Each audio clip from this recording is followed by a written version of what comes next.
মিসাইলের পর এবার ভারতের ড্রোন হামলা, 25টি ভূপাতিতের দাবি পাকিস্তানের। অপারেশন সিন্দুরে শতাধিক সন্ত্রাসী নিহত বলছে দিল্লি। इसमें 9 टेररिस्ट कैंप्स तबाह हुए और अच्छी खासी संख्या में आतंकी मारे गए। 40 से 50 इनके हमने भारतीय फौजी हलाक किए हैं। মধ্যস্থতার চেষ্টায় ইসলামাবাদ থেকে দিল্লিতে ইরানি পররাষ্ট্রমন্ত্রী। এর চেয়ে বড় যুদ্ধ সামাল দিতে পারবে না দুদেশ, বলছেন বিশ্লেষকরা। আশা করছি এখন এটা ডায়ালগ বা এটা পিসফুল ওয়েতে জিনিসটাকে একটা কোথাও একটা সার্টেনলি কনফ্লিক্ট রেজলিউশনের জায়গা খুব দরকার। এখন যে পরিস্থিতি তাতে দুপক্ষের যৌক্তিক আচরণ জরুরি। আলোচনা ছাড়া সমাধানের আর কোনো পথ নেই। बंदूक क्यों दम किया? आप क्या समझते हैं? आप आपको आप बंदूक क्यों दम किया? आप जाओ।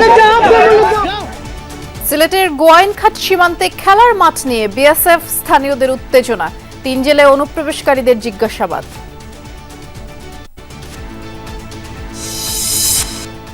আওয়ামী দুঃশাসনে দল ছেড়ে আসারাও যোগ দিতে পারবে বিএনপিতে, জানালেন রেজভী। অধিকাংশ আমলা ফ্যাসিস্টদের দোসর, মন্তব্য মির্জা সংস্কার ফখরুলের। কোনটা হতে হতে আপনার 5 বছর 10 বছরও লাগতে পারে, চলমান।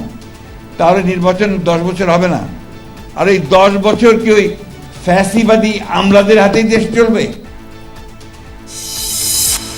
মুন্সিগঞ্জের নিমতলিতে এক্সপ্রেসওয়েতে সড়ক দুর্ঘটনা, একই পরিবারের 4 জন সহ নিহত 5। রাজধানীতে চিকিৎসা নিতে আসছিলেন হতাহতরা।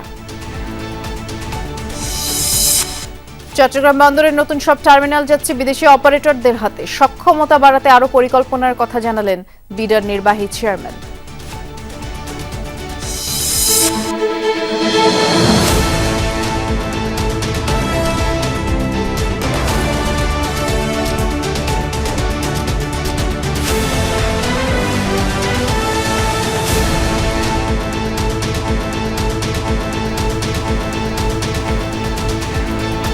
শুভেচ্ছা, আমন্ত্রণ সন্ধ্যার বাংলাদেশে। নুসরাত বৃষ্টির সাথে আছি। শিরোনামগুলো শুনছিলেন।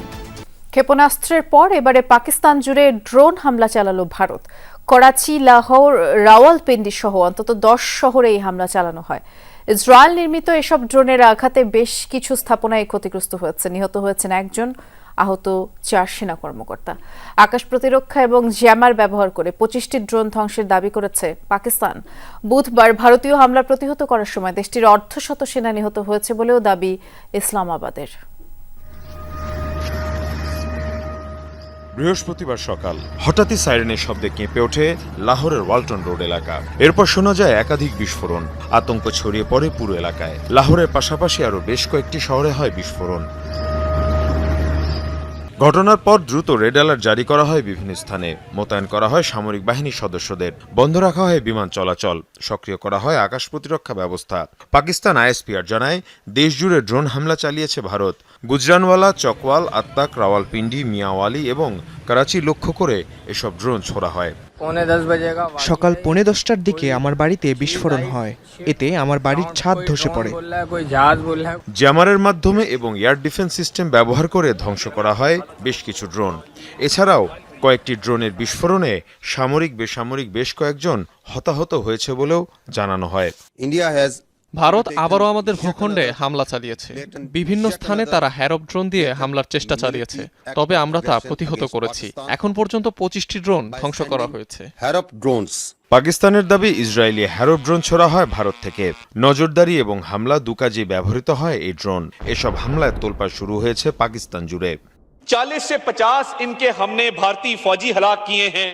আমরা শুধু তাদের ড্রোনই ধ্বংস করিনি, তাদের পাল্টা জবাবও দিয়েছি। গত রাতেও ভারতীয় সেনাদের অবস্থানে অভিযান চালিয়ে প্রায় 50 জনকে হত্যা করেছে আমাদের সেনারা। শুধু তাই নয়, ভারতের একটি ব্রিগেড হেডকোয়ার্টারও ধ্বংস হয়েছে।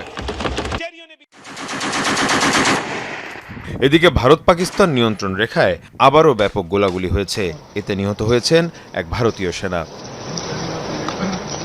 মীর মুশফিকা হাসান, যমুনা নিউজ। এবার পাকিস্তানে পরিচালিত অপারেশন সিন্দুরে শতাধিক সন্ত্রাসী নিহতের দাবি ভারতের। বৃহস্পতিবার সর্বদলীয় বৈঠকে এমন দাবি প্রতিরক্ষা মন্ত্রী রাজনাথ সিং এর। বলেছেন, আর কোনো সামরিক অভিযান পরিচালনা করতে চায় না নয়াদিল্লি, তবে পাকিস্তানে যে কোনো হামলা মোকাবেলায় ভারত প্রস্তুত।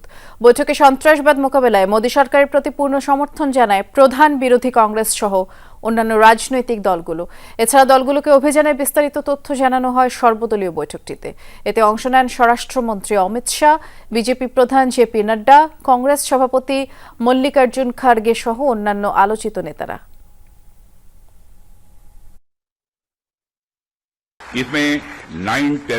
অকল্পনীয় রকমের নিখুঁতভাবে এই হামলা চালানো হয়েছে, এটা প্রশংসার যোগ্য। সন্ত্রাসীদের 9টি আস্তানা ধ্বংস করা হয়েছে, বিপুল সংখ্যক সন্ত্রাসী মারা গেছে, কোনো নিরপরাধের প্রাণ যায়নি। পাকিস্তানের মিসাইল হামলা আর পাল্টাপাল্টি সংঘাতের পর সর্বোচ্চ সতর্ক অবস্থায় ভারতের সীমান্তবর্তী রাজ্যগুলো। দিল্লির অপারেশন সিন্দুরের জবাবে ইসলামাবাদের অভিযানের শঙ্কায় প্রস্তুত নৌ, বিমান সেনা সহ সব বাহিনী। আর জরুরি পরিস্থিতি মোকাবেলায় প্রশিক্ষণ দেওয়া হচ্ছে বেসামরিকদেরও। শহরে শহরে মক ড্রিল চলছে। পাঞ্জাব, রাজস্থান সহ ভারতের সীমান্তবর্তী রাজ্যগুলোয় থমথমে পরিস্থিতি। টহল দিচ্ছে সুখাই 30 ফাইটার জেট। সর্বোচ্চ সতর্ক অবস্থায় বিমান বাহিনী, সক্রিয় মিসাইল প্রতিরক্ষা ব্যবস্থা আর অ্যান্টি ড্রোন সিস্টেম। রাজস্থানের সাথে 1037 কিলোমিটার দীর্ঘ সীমান্ত পাকিস্তানের, যা পুরোপুরি বন্ধ। কারো গতিবিধি সন্দেহজনক মনে হলেই গুলির নির্দেশ দেওয়া হয়েছে। একই পরিস্থিতি পাঞ্জাবেও। দুই রাজ্যেই পুলিশ ও রেলওয়ে বিভাগের সব কর্মীর ছুটি বাতিল হয়েছে। অনেক এলাকায় বন্ধ শিক্ষা প্রতিষ্ঠান। কড়াকড়ি রয়েছে জমায়েতের ব্যাপারে।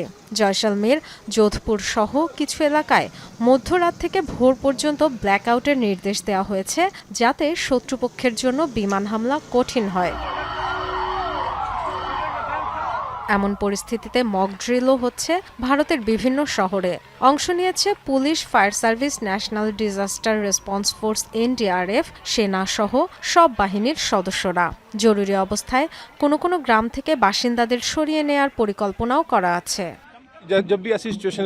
ভবন বিধ্বস্তের মতো পরিস্থিতিতে অনুসন্ধান ও উদ্ধার অভিযানে আমরা সবচেয়ে গুরুত্ব দিই চিকিৎসা সহযোগিতাকে। টিমের সব সদস্য এজন্য যোগ্যতা সম্পন্ন।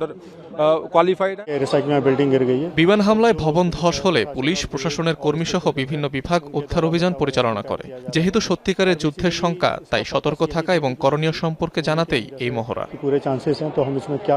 নিরাপত্তা জোরদারে সীমান্তবর্তী রাজ্যগুলোর মুখ্যমন্ত্রীদের নিয়ে জরুরি ভার্চুয়াল বৈঠক করেছে কেন্দ্রীয় সরকার। Dorothy Dastrin, Jamuna news. পাক ভারত উত্তেজনার মাঝে বিপাকে পড়েছে লাখ লাখ বিমান যাত্রী। ভারত পাকিস্তান দুদেশেই সাময়িকভাবে বন্ধ করে দেওয়া হয়েছে বেশ কয়েকটি বিমানবন্দর এবং বহু আন্তর্জাতিক অভ্যন্তরীণ ফ্লাইটও বাতিল হয়েছে। নিজ দেশে ফিরতে পারছেন না অনেক বিদেশিরাও। দুদেশের আকাশসীমা এড়াতে রুট পরিবর্তনে অন্যান্য দেশের বিমান বাধ্য হচ্ছে। রুশ নাগরিক সার্জেই জিকোভ পাকিস্তানে এসে আটকে গেছেন পাক ভারত যুদ্ধের জেরে। ফিরতে পারছেন না নিজ দেশে, জানেন না কবে ফিরতে পারবেন বাড়ি। ফ্লাইট বাতিলে ব্যাপক অনিশ্চয়তা নিয়ে করাচি বিমানবন্দরে অপেক্ষা। এয়ারপোর্টে এসে দেখি সব ফ্লাইট বাতিল করা হয়েছে। খুবই সমস্যায় পড়েছি, জানি না কি হবে। চলমান পাক ভারত অস্থিরতাকে কেন্দ্র করে দুদেশেই বাতিল করা হয়েছে শত শত আন্তর্জাতিক ও অভ্যন্তরীণ ফ্লাইট। এতে বিপাকে ভারত ও পাকিস্তান ছাড়াও বিভিন্ন দেশের যাত্রীরা। জরুরিভাবে মুম্বাই যাওয়ার কথা ছিল আমার, কিন্তু এখানে এসে দেখি ফ্লাইট বাতিল করা হয়েছে। উত্তর, পশ্চিম ও মধ্য ভারতে 10 মে পর্যন্ত সাময়িকভাবে বন্ধ ঘোষণা করা হয়েছে 27টি বিমানবন্দর। বাতিল হয়েছে 400-র বেশি ফ্লাইট। পাকিস্তানেও সাময়িকভাবে বন্ধ ইসলামাবাদ, করাচি, লাহোর সহ বেশ কয়েকটি বিমানবন্দরের কার্যক্রম। এয়ারলাইন্সগুলোর পক্ষ থেকে জানানো হয়েছে, বিমানবন্দরে যাওয়ার আগে যেন পরিস্থিতি সম্পর্কে জেনে নেন যাত্রীরা। শুধু ভারত ও পাকিস্তানের বিমান যাত্রাই নয়, অস্থিরতার কারণে ব্যাহত হচ্ছে বিভিন্ন দেশের আন্তর্জাতিক ফ্লাইট। রুট পরিবর্তনে বাধ্য হচ্ছে যুক্তরাষ্ট্র, দক্ষিণ কোরিয়া সহ অন্যান্য দেশের ফ্লাইটগুলো।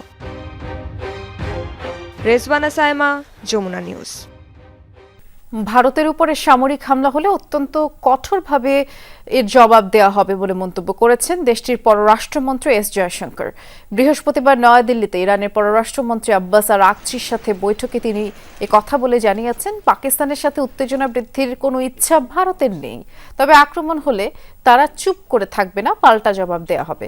জয়শঙ্করের দাবি, পেহেলগাম হামলার জেরে বাধ্য হয়েই পাকিস্তানের সন্ত্রাসী অবকাঠামোতে হামলা চালিয়েছে ভারত, তবে তা ছিল লক্ষ্যভিত্তিক ও পরিমিত। পাকিস্তান ও ভারতের মাঝে মধ্যস্থতার উদ্দেশ্যে নির্ধারিত সফরে বুধবার মধ্যরাতে দিল্লিতে পৌঁছান আরাগচি। ভারত পাকিস্তানের মাঝে চরম উত্তেজনা সত্ত্বেও দুদেশ সর্বাত্মক যুদ্ধে জড়াবে না বলেই মনে করছেন দক্ষিণ এশিয়ার বিশেষজ্ঞরা। চিরবৈরী প্রতিবেশী দুই দেশ আর বাংলাদেশের বিশ্লেষকরা বলছেন, এর চেয়ে বড় মাত্রার যুদ্ধের ক্ষয়ক্ষতি সামলানো পরমাণু শক্তিধর দুদেশের জন্যই প্রায় অসম্ভব। তাই যে কোনো মূল্যেই আলোচনার মাধ্যমে সমাধানের পথ খোঁজার তাগিদ তাদের। বুধবারের পর বৃহস্পতিবারও দিনভর উত্তেজনা ছড়িয়েছে ভারত পাকিস্তান পরিস্থিতি। ক্রুজ ক্ষেপণাস্ত্র ও গাইডেড মিসাইলের পর এবার আত্মঘাতী ড্রোন নিয়ে পাকিস্তানে অভিযানের কথা জানিয়েছে ভারতীয় বাহিনী। অবশ্য পাকিস্তানের দাবি 70-80টি ফাইটার জেট ছিল ভারতের অভিযানে। ইসলামাবাদ জানাচ্ছে, নজরদারির সময় ভারতের 25টি ড্রোন ধ্বংস করেছে তারা। এতে দেশটির 4 সেনা কর্মকর্তা আহত বলেও দাবি তাদের। প্রশ্ন উঠেছে, পাল্টাপাল্টি এই আক্রমণ কি চলতেই থাকবে? আর সেক্ষেত্রে কি বাড়তে পারে সংঘাতের মাত্রা? উভয় পক্ষেরই দাবি, বাধ্য হয়েই পাল্টা হামলা চালাতে হচ্ছে তাদের। তবে আশার কথা শোনাচ্ছেন বিশ্লেষকরা। তাদের বিশ্বাস, সংঘাতের মাত্রা এর চেয়ে আর বাড়বে না হয়তো। জানি যে 22শে এপ্রিল অ্যাটাকের পরে ভারতের পক্ষে চুপ করে বসে থাকার কোনো অপশনই ছিল না। তাদের তো নিশ্চয়ই একটা মেসেজ, স্ট্রং মেসেজ দেবার ব্যাপার ছিল পাকিস্তানকে, সেটা করা হয়েছে, এটা হবার হয়েছে। এরপরে একটা অন্য diplomatic and political ways mechanisms আমরা মানে করে যাতে জায়গাটা অন্যভাবে করা যায়। আশা করছি এখন এটা ডায়ালগ বা এটা পিসফুল ওয়েতে জিনিসটাকে একটা কোথাও একটা সার্টেনলি কনফ্লিক্ট রেজলিউশনের জায়গার খুব দরকার। We all understand that two nuclear states, it's not easy for them to go for all-out war. পরমাণু শক্তিধর দুটি দেশের পক্ষে সর্বাত্মক যুদ্ধে জড়ানো খুব সহজ হবে না, আগেও তা হয়নি। আমার ধারণা এটা সীমিত যুদ্ধের মধ্যেই থাকবে। এখন যে পরিস্থিতি, তাতে দুপক্ষের যৌক্তিক আচরণ জরুরি। আলোচনা ছাড়া সমাধানের আর কোনো পথ নেই। প্রতিবেশী ভারত ও পাকিস্তানের এই উত্তেজনার নানা প্রভাব পড়েছে বাংলাদেশেও। গত দুদিনে 3টি সীমান্ত দিয়ে কয়েকশো মানুষকে পুষিনো করেছে ভারত। এ পরিস্থিতিকে উদ্বেগজনক আখ্যা দিয়ে সংকট না বাড়িয়ে সমাধানে উদ্যোগী হবে দিল্লি ও ইসলামাবাদ, এমন পূর্বাভাস বিশেষজ্ঞদের। ট্রেড ওয়ারে there is no winner, so it will affect both Pakistan and India. এটা যতদিন দীর্ঘায়িত হবে, জনগণ খুশি হচ্ছে দুই দেশের, বাট আলটিমেটলি একদিন কানবে, because this is never good for them. Impact জনগণের উপরে পড়বে। তো এতটুকু দূর দৃষ্টি রেখে আমি আশা করি এই দুই দেশ ম্যাচুরলি হ্যান্ডেল করবে। They will come to the table, they will talk. If they don't talk directly, they should talk through media, negotiator, মধ্যস্থতা যারা করতে চায় তাদের মাধ্যমে, এবং আমরা একটা সুন্দর সমাধান দেখতে চাই উচিত। পরমাণু শক্তিধর দুই দেশের এমন উত্তেজনায়, অনিশ্চয়তায় কেবল দক্ষিণ এশিয়ার 300 কোটি মানুষই নয়, এর প্রভাব ছড়িয়েছে পুরো বিশ্বেই। মাহফুজ মিশু, যমুনা নিউজ, ঢাকা। ভারত পাকিস্তানের মধ্যে বিদ্যমান সংঘাত না থামলে এই অঞ্চলের পরিস্থিতি আরও জটিল হয়ে উঠবে বলে শঙ্কা চীনের। তাই দিল্লি ও ইসলামাবাদ দুপক্ষকেই সংযত থাকার অনুরোধ জানিয়েছেন ঢাকায় নিযুক্ত দেশটির রাষ্ট্রদূত ইয়াও ওয়েন। আর সেই সাথে অভ্যন্তরীণ বিষয়ে অন্য কোনো দেশ যেন হস্তক্ষেপ না করতে পারে সে বিষয়ে বাংলাদেশকে সতর্ক থাকার পরামর্শ দিয়েছেন তিনি। এ সময় রাষ্ট্রদূত বলেছেন, রাখাইনের বহুল আলোচিত জাতিসংঘের মানবিক করিডোর ইস্যুতে বেইজিংয়ের কোনো সম্পৃক্ততা নেই। বাংলাদেশ চীন সম্পর্কের 5 দশক, সম্পর্ক নতুন উচ্চতার অভিমুখে শীর্ষক আলোচনার আয়োজন করে Bangladesh institute of international strategic studies. এতে অংশ নেন দুদেশের সাবেক কূটনীতিক ও আন্তর্জাতিক সম্পর্ক বিশেষজ্ঞরা। আলোচনায় মূল প্রবন্ধ উপস্থাপন করেন অধ্যাপক ইমতিয়াজ আহমেদ ও মূল বক্তা হিসেবে বক্তব্য রাখেন ঢাকায় নিযুক্ত চীনা রাষ্ট্রদূত ইয়াও ওয়েন। শুরুতে দুই দেশের স্বাধীনতা পূর্ব ঐতিহাসিক সম্পর্ক সহ ব্যবসা বাণিজ্য ও অবকাঠামো উন্নয়নের নানা দিক তুলে ধরেন ইয়াও ওয়েন।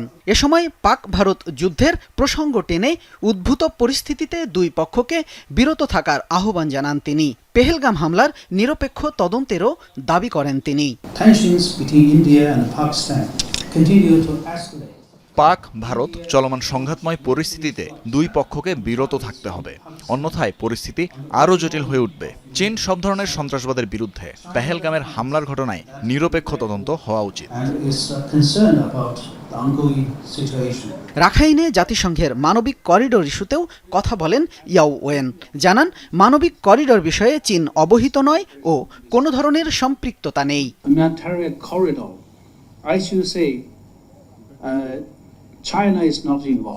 রাখাইন সীমান্তে জাতিসংঘের মানবিক করিডোর ইস্যুতে বেইজিং অবহিত নয়।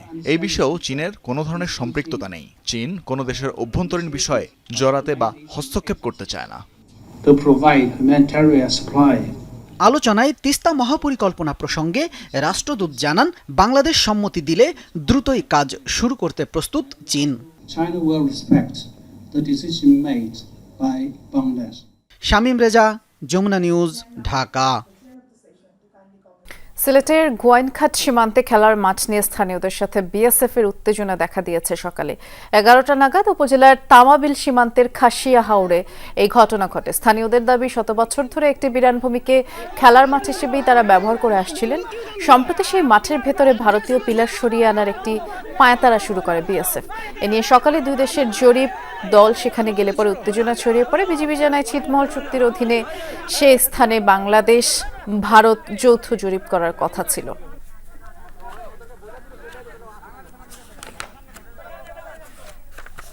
আমরা যতদিন বেঁচে থাকবো, আমাদের যে মাতৃভূমি জায়গা, আমাদের যে জায়গায় খেটেছি, আমরা হাল চাষ করেছি, ছোট থেকে বড় হয়েছে যে জায়গায়, এখনো আমরা এই জায়গায় খেলতেছি।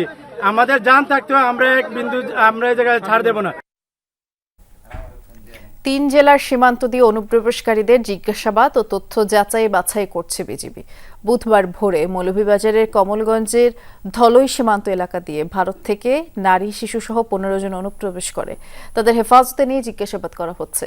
যাচাই বাছাই শেষে পরবর্তী ব্যবস্থা নেওয়া হবে। এদিকে কুড়িগ্রামের রৌমারী আর ভুরুঙ্গামারী সীমান্ত দিয়ে বিএসএফ এর পুশিন করা 36 রোহিঙ্গা এখনও বিজিবি হেফাজতে রয়েছে। আটককৃতদের তথ্য যাচাই বাছাই চলছে। এছাড়া খাগড়াছড়ির তাইনদং ও লোগাং সীমান্ত দিয়ে বুধবার অনুপ্রবেশকারী 66 ভারতীয় নাগরিক সীমান্ত এলাকায় বিজিবির পাহারায় রয়েছে। বিস্তারিত পরিচয় প্রশাসন নিশ্চিত না করলে স্থানীয়রা বলছেন অনুপ্রবেশকারীরা গুজরাটের অধিবাসী। সীমান্তরক্ষী বাহিনী, আইনশৃঙ্খলা বাহিনী এবং স্থানীয় প্রশাসন সমন্বিতভাবে কাজ করছে। তাদেরকে যত দ্রুত সম্ভব সমস্যাটি সমাধান করা যায় সেই বিষয়ে তারা একযোগে কাজ করছে।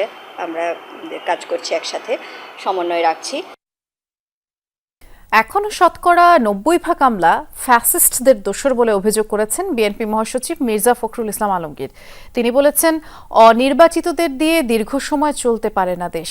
সুপ্রিম কোর্ট মিলনায়তনে এজে মোহাম্মদ আলীর মৃত্যুবার্ষিকীর আলোচনায় মির্জা ফখরুল বলেছেন, নির্বাচন বিলম্বিত করতে প্রতিদিন নতুন নতুন তত্ত্ব নিয়ে হাজির করা হচ্ছে, সময় নেওয়া হচ্ছে।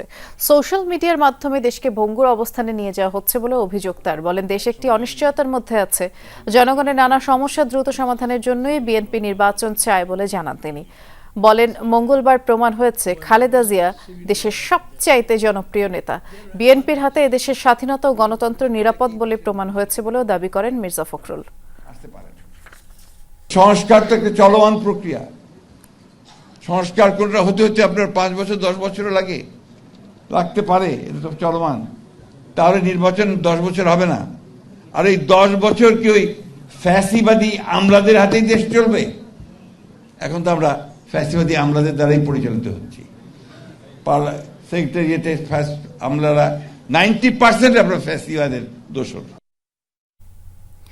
নতুন সদস্য সংগ্রহ কার্যক্রম শুরু করতে যাচ্ছে বিএনপি। দলের সিনিয়র যুগ্ম মহাসচিব রুহুল কবির রিজভী বলেছেন, অতীতে আওয়ামী লীগ করত, কিন্তু তাদের দুঃশাসন লুটপাট সহ্য করতে না পেরে যারা সরে এসেছে তারাও বিএনপির সদস্য হতে পারবে। দুপুরে নয়াপল্টনে এক সংবাদ সম্মেলনে এই ঘোষণা দেন দলের সিনিয়র যুগ্ম মহাসচিব রুহুল কবির রিজভী। জানিয়েছেন আগামী 15 মে থেকে এই কার্যক্রম শুরু হবে, যা 15 জুলাই পর্যন্ত চলবে। সংবাদ সম্মেলনে তিনি বলেন, 2 মাসব্যাপী এই কার্যক্রমে প্রায় 1 কোটি নতুন সদস্য সংগ্রহের লক্ষ্য বিএনপির। আরও বলেন, অনেক তরুণ মেধাবী সজ্জন ব্যক্তি বিএনপির সদস্য হতে আগ্রহী। বিগত ফ্যাসিস্ট সরকারের আমলে গ্রেফতারের ভয়ে চাইলেও তারা সদস্য হতে পারেনি বলেও জানান রিজভী। যারা হয়তো একসময় আওয়ামী লীগ করতেন, কিন্তু আওয়ামী লীগের এই দুঃশাসন, আওয়ামী লীগের বর্বরোচিত কর্মকাণ্ড, লুটপাট, টাকা পাচার এটাকে পছন্দ করেনি, আগেই আওয়ামী লীগ থেকে সরে গেছেন, তারা আসতে পারবে না কেন? ফ্রেশ মানুষ, সমাজের যাদের সুনাম আছে, এলাকার মধ্যে সবাই যাদেরকে ভদ্রলোক বলে জানে, এরা যাতে আমাদের সদস্য হতে যাতে কোনো ধরনের বাধা না পায়, আমরা সেটাই টার্গেট। জুলাই আগস্ট গণহত্যার বিচার না হলে ভবিষ্যতে দেশে ফ্যাসিবাদ আরো ভয়ঙ্কর রূপে ফিরে আসবে বলেছেন জামায়াত ইসলামীর আমির ডাক্তার শফিকুর রহমান। ভোরে আজিমপুর কবরস্থানে ব্যারিস্টার আব্দুর রাজ্জাকের কবর জিয়ারত শেষে তিনি বলেছেন, দেশের মানুষ এখনো ন্যায় বিচার বঞ্চিত। যারা মজলুম ও গণহত্যার শিকার, তারা ন্যায় বিচার না পেলে দেশের আইনের শাসন প্রতিষ্ঠা হবে না। এ সময় ব্যারিস্টার আব্দুর রাজ্জাককে স্মরণ করে তিনি বলেছেন, জীবনের ঝুঁকি নিয়ে তিনি মজলুমের পাশে দাঁড়াতেন, ষড়যন্ত্রের শিকার হয়ে দেশ ছাড়তে বাধ্য হন। ডাক্তার শফিকুর রহমান আশা করেন জামায়াত নেতা এটিএম আজহারুল ইসলাম ন্যায় বিচার পাবেন। এছাড়া জামায়াত ইসলামের নিবন্ধন ও প্রতীক দ্রুত সময়ের মধ্যে ফিরে পাওয়ার আশাবাদও জানান জামায়াত আমির।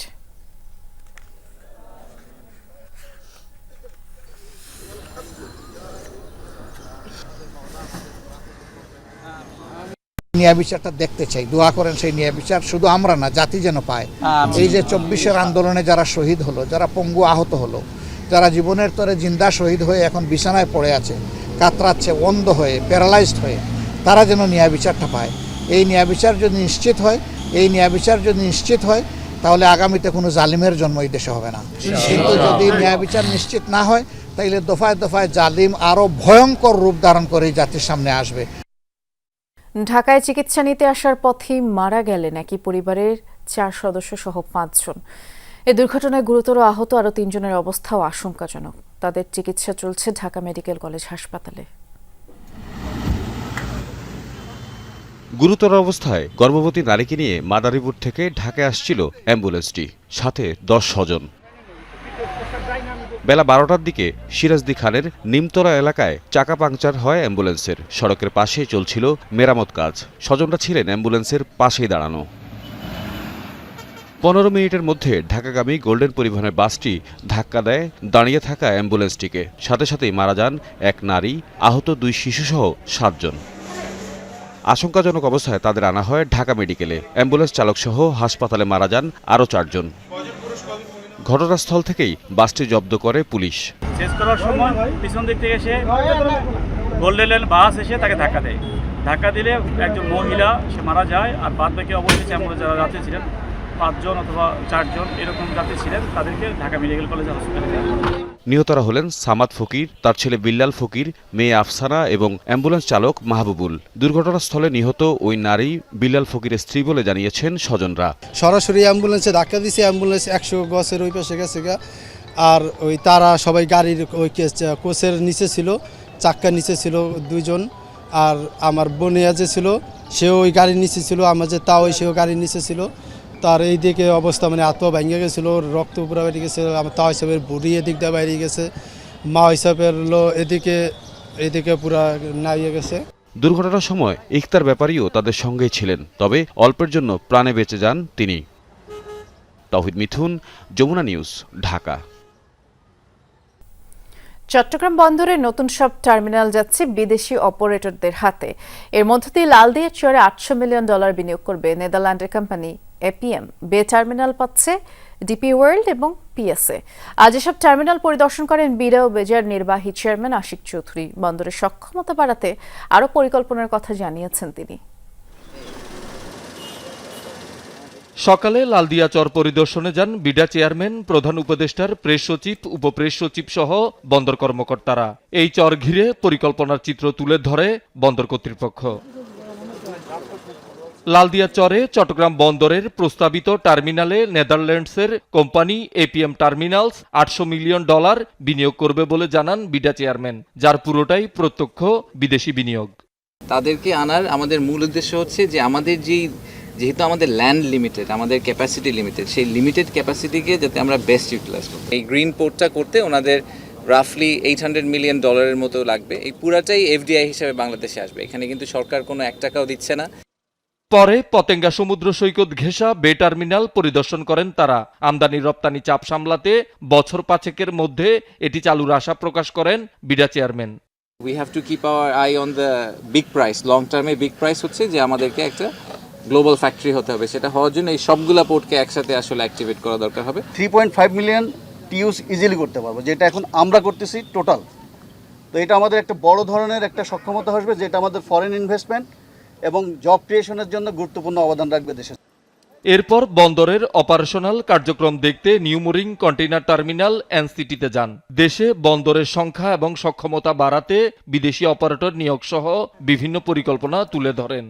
আমরা বাংলাদেশকে যেখানে নিয়ে যাওয়ার কথা ইকোনমিক্যালি চিন্তা করছি, সেটার সবচেয়ে সেন্টার পিস হচ্ছে গিয়ে চট্টগ্রাম, এবং চট্টগ্রামের এই সেন্টার পিসটার একটা অংশ আমরা এখানে দেখতে পাচ্ছি। এই পোর্টটা আরও এফিশিয়েন্ট হবে, সাথে আরও অনেকগুলো পোর্ট দাঁড়িয়ে যাবে, and Chittagong will become basically the true commercial hub. Shahidul Suman, Jamuna news, Chattogram. সাবেক রাষ্ট্রপতি আব্দুল হামিদের দেশত্যাগে সহযোগিতায় জড়িতদের শাস্তির আওতায় আনতে না পারলে পদত্যাগ করার ঘোষণা দিয়েছেন স্বরাষ্ট্র উপদেষ্টা জাহাঙ্গীর আলম চৌধুরী। বিকেলে দিনাজপুর জেলা প্রশাসন কার্যালয়ে আইন শৃঙ্খলা বিষয়ক মতবিনিময় সভায় অংশ নেন তিনি। এ সময় কার্যালয়ের বাইরে বৈষম্য বিরোধী শিক্ষার্থীরা বিক্ষোভ করেন।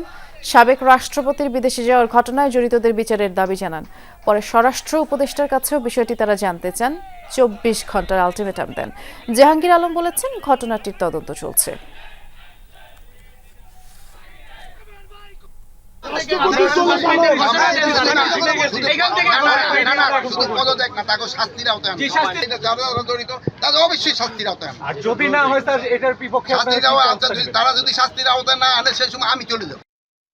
সমৃদ্ধ বাংলাদেশ বিনির্মাণে কৌশলগত নেতৃত্বের প্রয়োজনীয়তা ও সমসাময়িক চ্যালেঞ্জ দক্ষতার সাথে মোকাবিলা করার উপরে গুরুত্বারোপ করলেন সেনাপ্রধান জেনারেল ওয়াকারুজ্জামান। ন্যাশনাল ডিফেন্স কলেজে ক্যাপস্টোন কোর্স 2025-এর সমাপনী অনুষ্ঠানে অংশ নিয়ে তিনি এমন কথা বলেন। মিরপুর সেনানিবাসে ন্যাশনাল ডিফেন্স কলেজে ক্যাপস্টোন কোর্সের সমাপনী আয়োজন ছিল বৃহস্পতিবার। ফেলোদের মাঝে সনদপত্র বিতরণ করেন সেনাবাহিনী প্রধান জেনারেল ওয়াকারুজ্জামান। এ সময় তিনি বলেন, দ্রুত পরিবর্তিত বৈশ্বিক প্রেক্ষাপটে স্বনির্ভর ও দক্ষ জাতি গঠনে তাদের নেতৃত্বের বিকাশে সহায়ক হবে এই course. You could gather how the armed forces are working, what we should do to equip the armed forces, strengthen the armed forces, what all are the challenges that you are facing, the geographical challenges that we are having. You can well imagine where we are located and where are the vulnerabilities that we have, what we need to increase, what we need to do.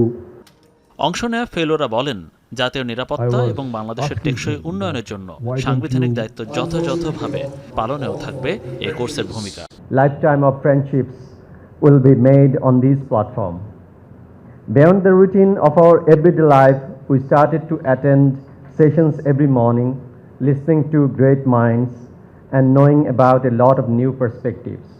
We will digest geopolitics over Chabex, debate over traditional and non-traditional security threats, and so on. The visits to the places of interest were amazing. 3 সপ্তাহব্যাপী strategic লিডারশিপের প্রশিক্ষণে সামরিক কর্মকর্তা, শিক্ষাবিদ, সরকারি ও বেসরকারি সংস্থার senior প্রতিনিধি, কূটনীতিক, সাংবাদিক সহ 32 জন ফেলো অংশ নেন। মনিরুল ইসলাম, যমুনা নিউজ, ঢাকা। ওয়ার্কশপে কাজ করতে গিয়ে হাত হারানো ব্রাহ্মণবাড়িয়ার আশুগঞ্জের শিশু নাইমকে 30 লাখ টাকা ফিক্সড ডিপোজিট করে দেওয়ার কথা থাকলেও 5 বছর পর তাকে 10 লাখ টাকার পে অর্ডার দিয়েছে কারখানা মালিক। এ নিয়ে নানা টালবাহানার পর আজ পে অর্ডার তুলে দেন কারখানা মালিক হাজি ইয়াকুব। 13 মে তাকে সশরীরে হাজির হতে বলেছেন হাইকোর্ট। তার দুরন্ত শৈশব কৈশোর অনেক আগেই হয়েছে মলিন। হাতে ধরা হয়নি আর ক্রিকেট ব্যাট। ছেলেটি ঘুরেছে আদালতের চত্বরে হাত হারানোর ক্ষতিপূরণের আশায়। শিশু নাইম হাসান নাহিদ 2020 সালে করোনা মহামারীর সময় অভাবের সংসারে বাবা মাকে সহায়তা করতে ভৈরবে ইয়াকুব হোসেনের নূর ইঞ্জিনিয়ারিং ওয়ার্কশপে কাজ নেয়। একদিন নাইমের ডান হাত একটি মেশিনের ভেতরে ঢুকে যায়। অস্ত্রোপচার করে কেটে ফেলতে হয় তার হাত। বলছে যে এতদিন তোর বেতন ধরে না, এখন তোর বেতন ধরছে, এখন তোর সব কাজ করতে হবে। পরে বলছি যে না, আমার আব্বা মা আমার এই কাজে দেয় নাই, আমি এই কাজ করব না। পরে আমার নাকে মুখে চড়থাপো মারে। পরে বলছি যে না, আমার আব্বা মা আমার এই কাজে দেয় নাই, আমি কাজ করব না। তখন জুম্মন মিস্ত্রি আমার পিঠে হাতু দিয়ে বাড়ি মারে। তখন আমি ভয়ে গিয়ে যখন কাজ করি তখন আমার হাতটা কাটা যায়। এ নিয়ে হাইকোর্টে রিট করেন নাইমের বাবা। রায়ে নাইমকে 15 লাখ টাকা করে 30 লাখ টাকার দুটি ফিক্সড ডিপোজিট ও প্রতি মাসে পড়াশোনা বাবদ 7,000 টাকা করে দিতে কারখানা মালিককে নির্দেশ দেন বিচারপতি নাইমা হায়দার ও বিচারপতি কাজী জিনাত হকের হাইকোর্ট বেঞ্চ। 5 বছর লিগ্যাল ব্যাটেল করেছে। এরপর কখনো হাইকোর্ট কখনো আপিল বিভাগে ধর্ণা দিতে হয় নাইমকে। নানান টালবাহানা শেষে এতদিন পর 10 লাখ টাকার পে অর্ডার তুলে দিল কারখানা মালিক। সুপ্রিম কোর্ট অ্যাপিলেট ডিভিশনের রায়ের পরেও সে রায় না মেনে 9-6 করে পালিয়ে বেরিয়েছে। অবশেষে কন্টেম্প্ট করার কারণে আজকে কন্টেম্প্ট কোর্টে সে আইনজীবীর মাধ্যমে 10 লক্ষ টাকার এফডিআর আমার হাতে হস্তান্তর করেছে। কারখানা মালিক ইয়াকুবকে 13 মে আদালতে আসতে বলেছেন হাইকোর্ট। একটা ছেলে হাত হারানোর বেদনা নিয়ে আজকে 5 বছর কোর্টে, সর্বোচ্চ আদালতের রায়ের পরেও এই রায় মানা হচ্ছে না। তা আমরা কোর্টকে কনভিন্স করেছি যে এটি চলতে দেওয়া যাবে না। ক্ষতিপূরণ না দিতে হাইকোর্টে 100 বারের বেশি প্রভাবশালী আইনজীবীদের দিয়ে মামলাটি বিলম্বিত করা হয়েছে বলে অভিযোগ শিশু নাইমের আইনজীবীর। বাংলাদেশের সবচেয়ে হাই পেইড লয়ার ইয়াকুব নিয়োগ করে। মাইনুল মারুফ, যমুনা নিউজ, ঢাকা। বিশ্বকবি রবীন্দ্রনাথ ঠাকুরের 164তম জন্মবার্ষিকী আজ। স্মৃতিবিজড়িত স্থানগুলোতে 3 দিনব্যাপী বর্ণিল আয়োজন চলছে। সাংস্কৃতিক অনুষ্ঠান, গান, কবিতায় দিনটি উদযাপন করছেন ভক্তরা, বসেছে মেলাও।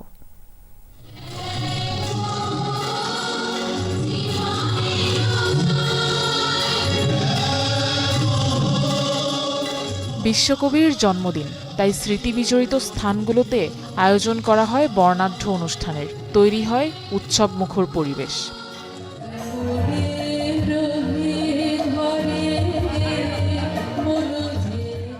ভার্চুয়ালি যুক্ত হয়ে কুষ্টিয়ার শিলাইদহের কুঠিবাড়িতে 3 দিনব্যাপী উৎসবের উদ্বোধন করেন সংস্কৃতি বিষয়ক উপদেষ্টা। তিনি বলেন, নতুন বাংলাদেশে হাসন রাজা ও লালন উৎসব জাতীয়ভাবে পালন করা উচিত। নতুন বাংলাদেশে আমাদের সাংস্কৃতিক হীনম্মনতা এবং কুণ্ঠা থেকে বের হয়ে এসে লালন, হাসন রাজা এদের জন্ম হতো, যেমন লালন ফুলের আমরা জন্ম তারিখ জানি না, কিন্তু মৃত্যু দিবসটা জানি। ফলে এই যে মৃত্যু দিবসকে কেন্দ্র করে লালন এবং হাসন রাজার কেন্দ্র করে আমরা জাতীয় পর্যায়ে উৎসব করা উচিত বলে আমি মনে করি। উদ্বোধনের পর আলোচনা সভা শেষে অনুষ্ঠিত হয় মনোজ্ঞ সাংস্কৃতিক অনুষ্ঠান। জগত জুড়ে উদার সুরে আনন্দ গান বাজে। রবি ঠাকুর এখানে আসলে অনেক ভালো লাগে।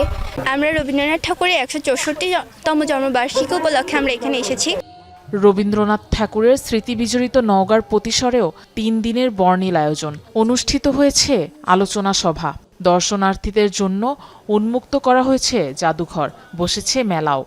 ভেঙে মোর ঘরের চাবি নিয়ে যাবি কে আমারে, ও বন্ধু আমার। রবীন্দ্রনাথ ঠাকুরের নিজস্ব জমিদারি বা জমিদার বাড়ি এটি। এখানে সে এই অঞ্চলের প্রজাদেরকে ভালোবেসে তার স্টেটটা তৈরি করেছিলেন, এবং শুধু তাই নয়, এই অঞ্চলের মানুষও তাকে ভালোবাসা দিয়েছিলেন। বর্ণিল আয়োজন সিরাজগঞ্জের শাহজাদপুরে। সকালে অনুষ্ঠানের উদ্বোধন করেন পার্বত্য চট্টগ্রাম বিষয়ক মন্ত্রণালয়ের সচিব। অনুষ্ঠিত হয়েছে সাংস্কৃতিক অনুষ্ঠান, ভিড় জমান ভক্ত অনুসারীরা।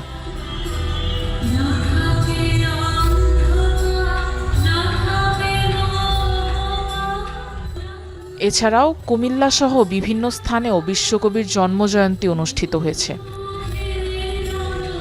আফরোজা লামিয়া, যমুনা নিউজ।